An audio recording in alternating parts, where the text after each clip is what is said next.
All right, welcome to the Swamp Chat. This time I'm not going to play any songs.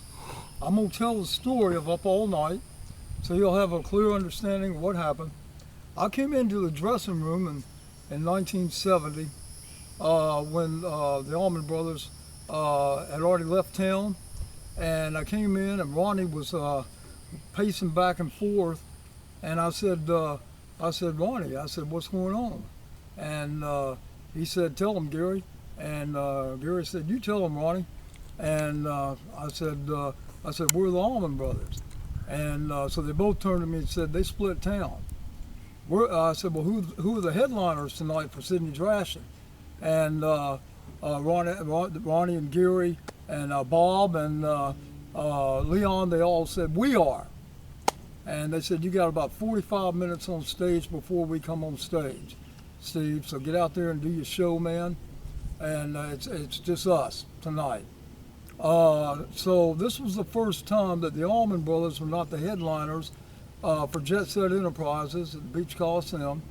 They had moved from Jacksonville in 1969 to Macon, but they still had obligations to do shows down in Jacksonville until, and they fulfilled those obligations. One of them was for Jet Set Enterprises, and they fulfilled those obligations.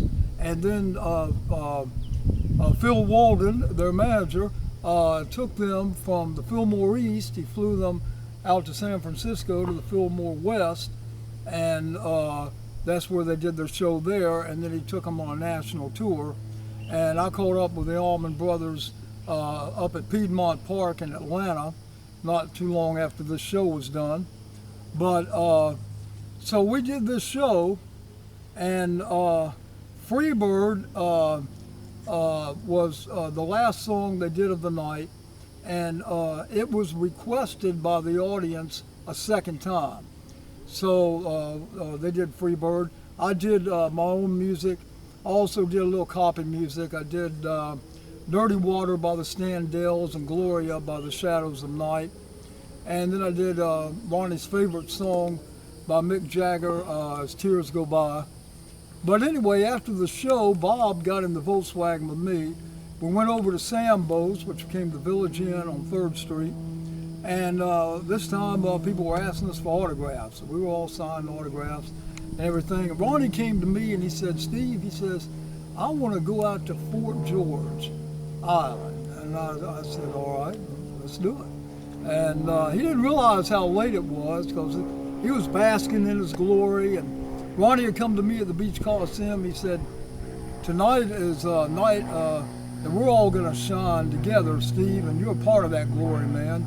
You know, you did your share, and I want to thank you for it. Ronnie was very sincere. That was kind of a relationship I had with Ronnie Van Zant. He was a very, very sincere with me, and he didn't play around when we talked. We talked on a lot of serious subjects. But anyway, I said, Bob, come on, let's get in the Volkswagen. And the Dames Point Bridge had not yet been built, which links Arlington to Fort George Island. So we had to go all the way to Main Street in Jacksonville, turn right, go all the way out to Hexler Drive, and then turn right and go past the zoo, way out to Fort George Island. Well, we got out there. Dean Kilpatrick had his van, and the Skinner boys all piled in, except for Bob Burns, all piled into Dean's van.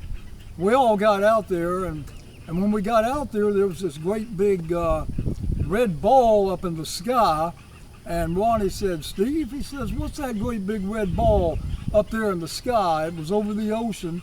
I said, Ronnie, that's the sun, brother. We've been up all night. And that's where the story comes from. We had literally stayed up till dawn, till the sun came up. So hope you enjoy the show. Next show, brothers and sisters, one of the early versions, acoustical only. I'm going to do acoustical only of Simple Man. Thank you.